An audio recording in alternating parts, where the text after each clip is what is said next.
శ్రీ హనుమంతుడు అంజనీసుతుడు అతి బలవంతుడు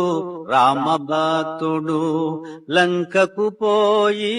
రాగల ధీరుడు మహిమోపేతుడు శత్రుకర్షణుడు జాంబవదాది వీరులందరును ప్రేరేపింపగా సమ్మతించెను. లంకేశ్వరుడు అపహరించిన జానకీ మాత జాడ తెలిసి కొన తన తండ్రి అయిన వాయుదేవునకు సూర్యచంద్ర బ్రహ్మాది దేవులకు వానరేంద్రుడు మహేంద్రగిరిపై వందనములిడే పూర్వాభిముఖుడై రామనామమున పరవశుడయ్యే రోమ రోమమున పులకితుడయ్యే